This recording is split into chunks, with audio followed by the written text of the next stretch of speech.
भाई रोके बहिना जय हो जय माता की भाई रोके बहिना अरे भाई रोके बहिना भाई रोक बहिना बोला बतानी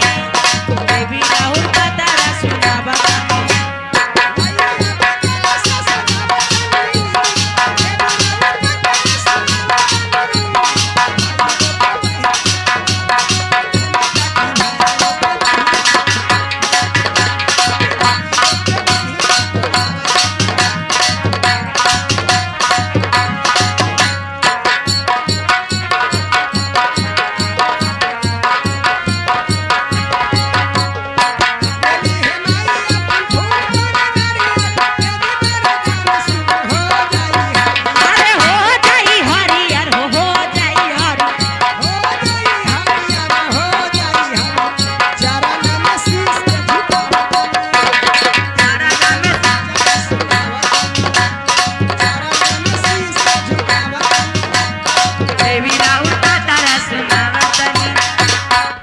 सोलह श्रृंगार पर तीसरा बन करके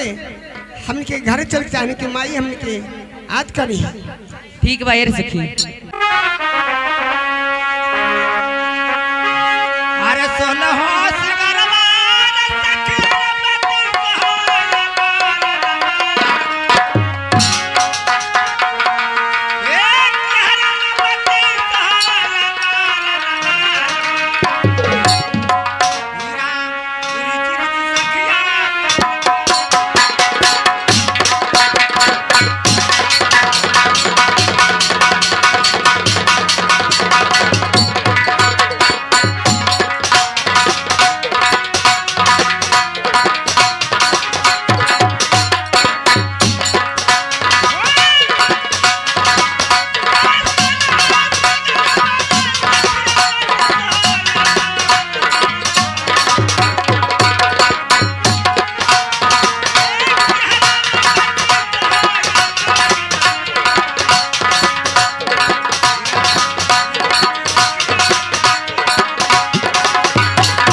अरे सखी का तू सिंगार का ले लू ताने लाइट में आबा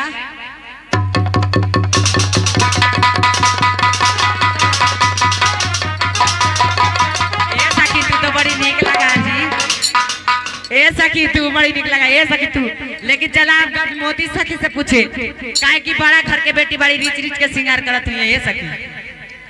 ए गज मोती सखी सखी बोला ये सखी हाँ बोला ना सुने सखी क्या तोने श्रृंगार कर लेना हाँ ये सखी देखा हूँ श्रृंगार कर ले सखी अरे लाइट में आवा लाइट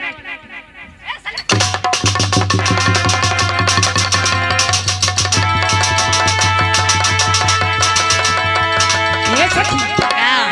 सुना आज हमरा देख के चौंकत काहे हा कोनो श्रृंगार में कमी बा हमरा कोनो कपड़ा फटल बा ये सखी ना तोहर श्रृंगार में कमी आई सखा कहाँ चल गेलखिन जी ना तोहर श्रृंगार में कमी बा आ ना तोहर कपड़ा फटल बा लेकिन एक चीज में कमी बा का चीज में कमी बा ये सखी ता सुना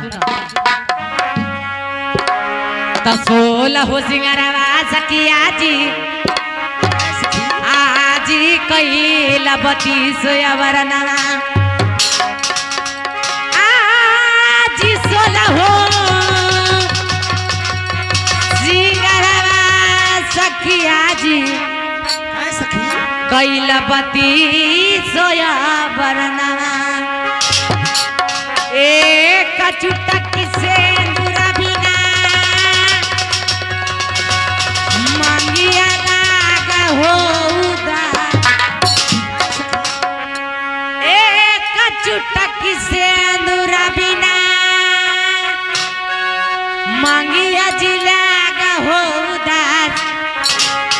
सोलो हो सिंगारावा जी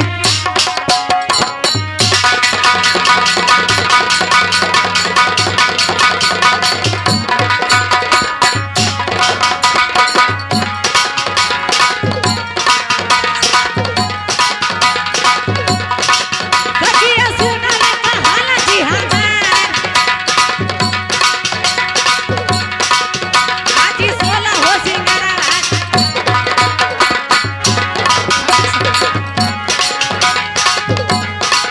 सखिया सुना ला कहाला जी हमार आजी सोला हो सिंगारा कइला बत्ती सोला आजी एक चुटकी सदरा मीना मलिया लगा हो आजी एक चुटकी सदरा मीना मलिया लगा हो आजी सोला हो सिंगारावा सखी सुने सखी सोलह श्रृंगार किया है 32 व्रत लेकिन एक चुटकी सिंदूर बिना सारा श्रृंगार सुने सखी सेंद्र ही आदमी करेला जकरा के शादी ब्याह हो रही सुने सखी अरे हमने तभी शादी ब्याह होने के तो सेंद्र कैसे करी अच्छा ये सखी सुना ए सखी दोनों के साथ ब्याह हो गया हाँ देख लो हाँ ये सखी तू सेंद्र केला हाँ ये सखी तू सेंद्र केला हाँ तू सेंद्र केला है सखी तू सेंद्र केला है सखी लेकिन हमारे के इतने ना तो का बा बाल बच्चा बा बालो बच्चा हाँ हाँ तो ये बताओ क्या बाल बच्चा हाँ हमारा हमरा के 75 को तोरा के गो सखी ए सखी हमरा के 2 गो बा ए सखी तोरा के गो सखी हमरा के 4 गो तोरा सखी ए रे सखी हमर जानबू ना तो तोहनी तारीफ करू बोला। जे पूरा बैठल है ना जे हमरे हम आय हो दादा हाँ हो दरबार तोरा शादी ब्याह हो गए हो हाँ मलकिनी ए मलकिनी हमार मलकिनी के देखला है आज तक बतैला हा आगे मैया ये मलकिनी ये किया खोड़ा हमार मलकिनी आई हमार हखुन ए ही अखन मालकिन ए सखी बड़ी कट कट वही अखिन जी आई कर मालकिन के देखला यही हमार हक दुलारिया गोर लगी भाऊजी सलेश ए आई ए दरबानी बतावा के बाल बच्चा बा हो हमारा हां हमरा 11 गो हो 11 गो हाँ 12 गो हो जी कह लेकिन का कहियो मलकिनी का भले दरबानी हेलते पुसवा हां हेलते पुसवा हमार रानिया के 3 महीना के लो जे कच्चा डहरा हो गलो आय हो दादा बड़ी जुल्म के बात बा खुन का बढ़िया डॉक्टर से दिखाई है बढ़िया डॉक्टर से दिखैलिए है का कहला कहलखिन कद्दू के तेल डेली पोरे अच्छा चला का दुबराला तू तनी विटामिन खिलाई है उनका कोहरा बनवा देवी 1 महीना में ता देखो देखो देखो देखो देखो न जी एकरा बहिन के ये खाता ठीक बा सखी सुना है ऊपर में शादी विवाह करके तोर बाप बता रही जिंदगी के बर्बाद कर देनी सुना का कहता नहीं ये सखी सुनावा ए सखी अरे अब ही उमरिया छोरी आ कैसे बनलू लड़कोरी अच्छा अरे अब ही उमरिया छोरी आ कैसे बनलू लड़कोरी आ पिया के बसैलू रे दिल में पिया के बासा बलुरे दिल में तबला रे तेरे अबई उमरिया रे छोरी कैसे बनलू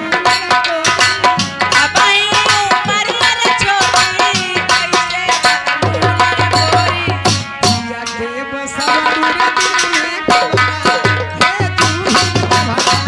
पिया के बासा बलुरे दिल में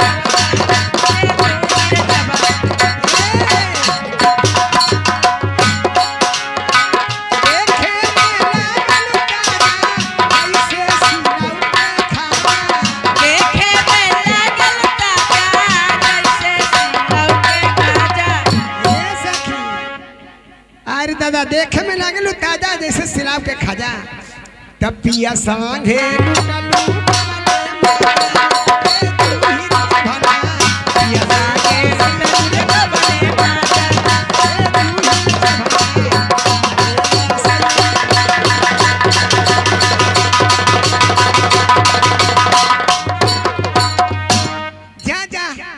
तोहनी के बाप महतारी न सखी छोटे उम्र में शादी विवाह करके जिंदगी बर्बाद कर दी। अरे जिंदगी बर्बाद हो गई। ए सखी हमनी के जुई जब कहा तारू त सुना तकिया तोरा पिता सखिया जी आजी जा कटुआ है आजी किया तो पिता सखिया जी आजी जा कटुआ है जिया तोरा पिता राह गेलन बाजवा के जी चोर आज शादी न करावाला जी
जात के काटल है पंच के चोर है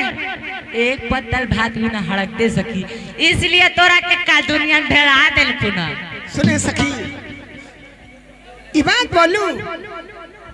जे हमरा के निक नहीं लगता। सुने सखी तैया समन बतिया सखिया सुने सखी का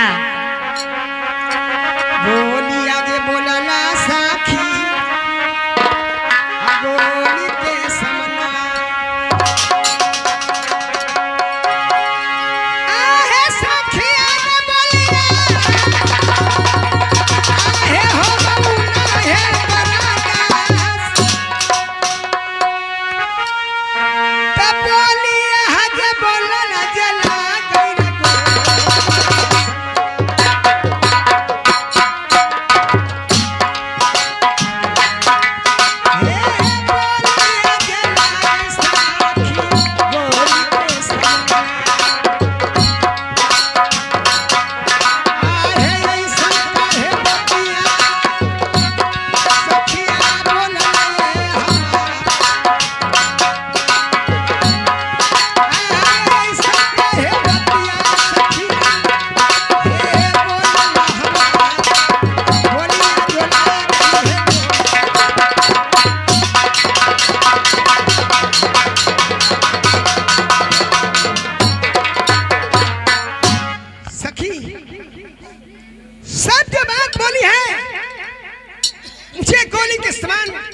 में चुभ गए सखी। अरे बात बोली ले खारा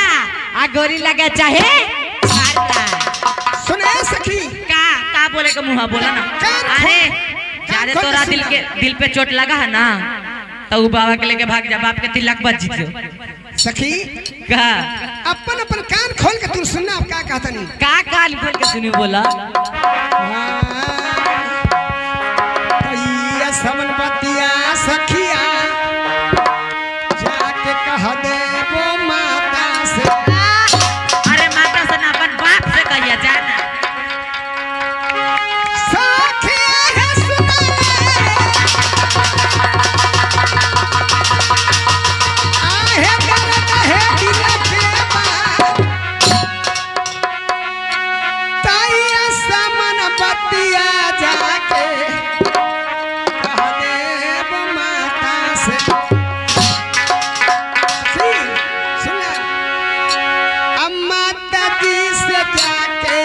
सखिया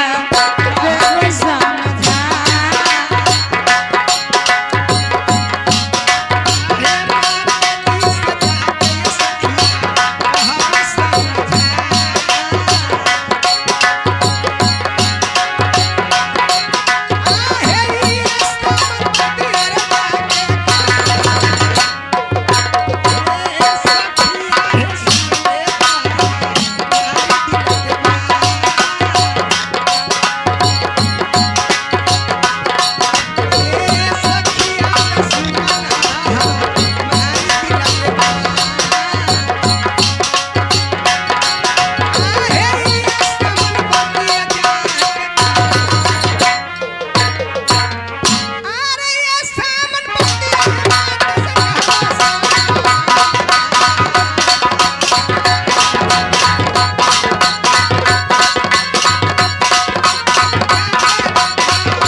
सारी बात की माई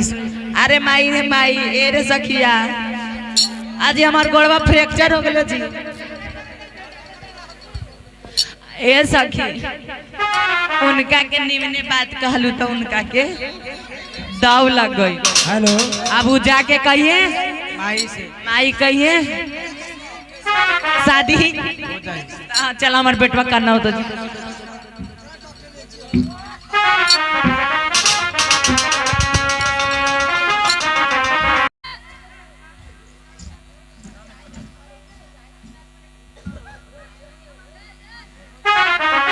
बेटी गजमोती सुनो मैं एक सवाल करती हूँ। क्या माँ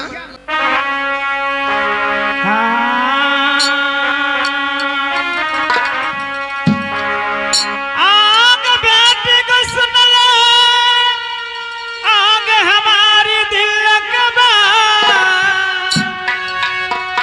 क्या माँ आग हंसत खेलई ते बेटी गईल सखिया के संग में आग हंसत खेलई ते धीरवा गईल सखिया के संग में आब चेहरा तका है बेटी कोइल है उदास आब चेहरा तका है बेटी कोइल है उदास आब हंसत खेलैत गइल सखिया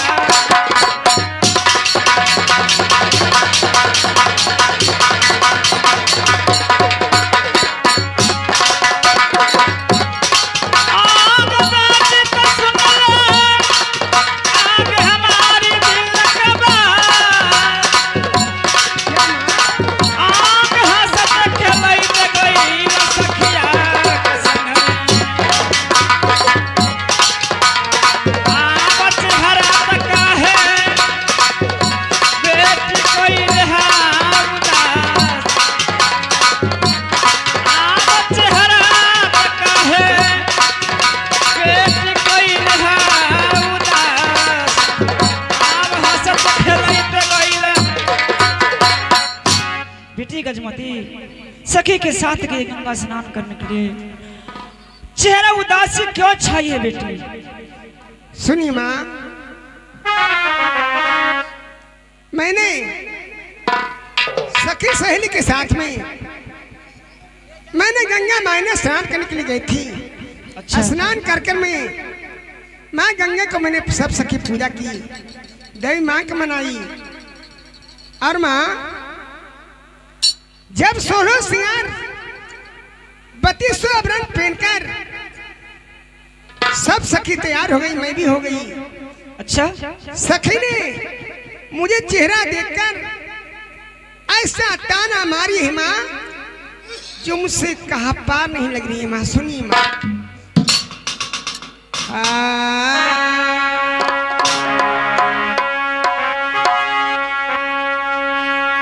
माँ तुम्हारे सखी ने कौन ताना मारी है, कैसा मारे है? सुनिए माँ। जे तनल सखिया माता जी जोड़ी जोड़ी रहल संघवा में, सब सखी के हो गले हे माता शादी जी विवाह। जे तनल सखिया जी रहले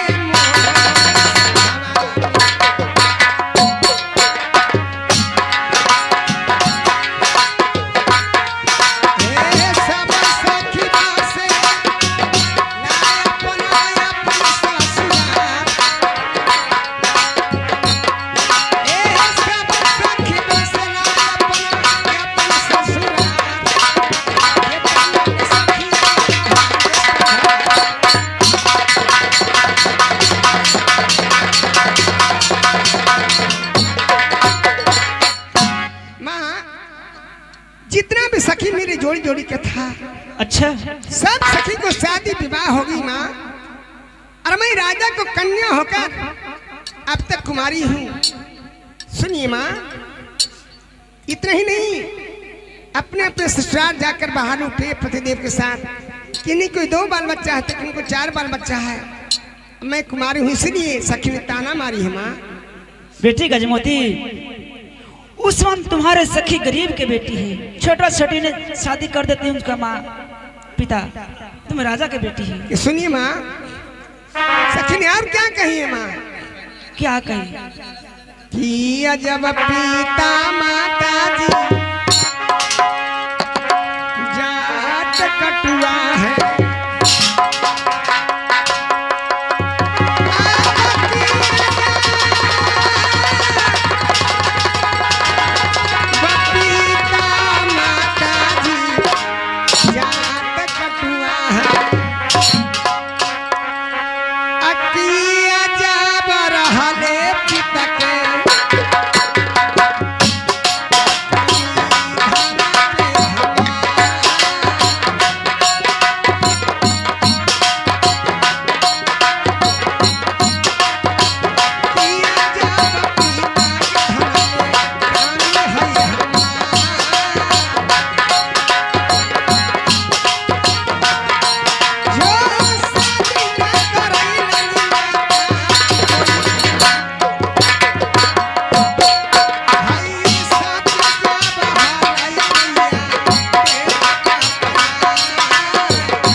क्या पिताजी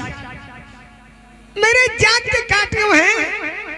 क्या पिताजी का धन की कमी है माँ? क्या अपने पंच कुटुंब को भात खिलाने के लिए नहीं चाहते, इसलिए मुझे कोई किराने शादी नहीं करा देते माँ। मैं तो, मुझे दुर्भाग्य है कि मैं राजा को कन्या होकर अब तक मैं कुमारी हूँ। बेटी गजमोती, तुम्हारी सखी ने सन बात बोली है? हाँ माँ, ये बात बोलकर मुझे ताना मारती थी कि जा बाप से कहे चाहे माँ से कही, बोले बोलम खर्रा बुलेट लगे अच्छा। बेटी गजमोती,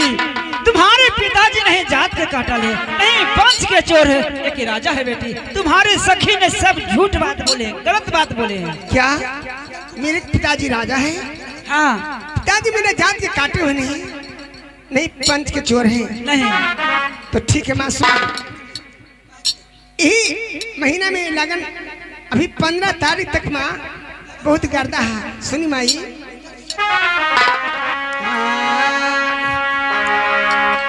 तयासो के लगन मन माता जी आज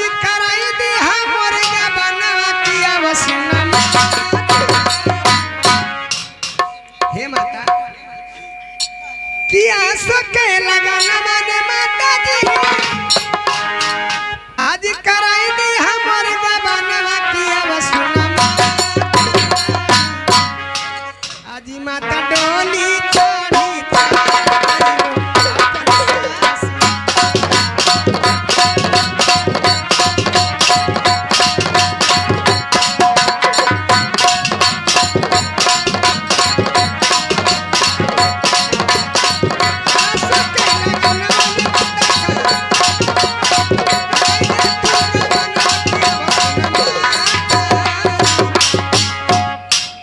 हे माता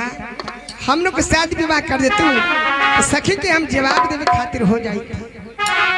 अब सुन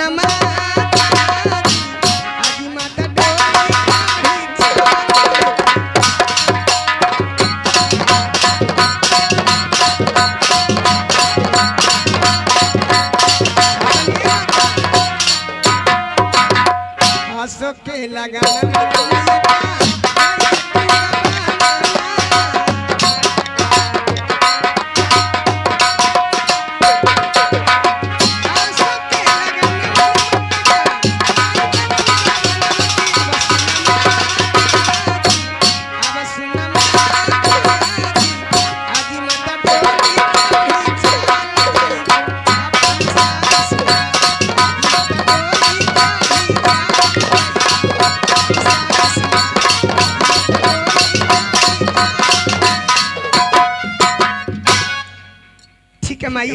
बेटी गजमोती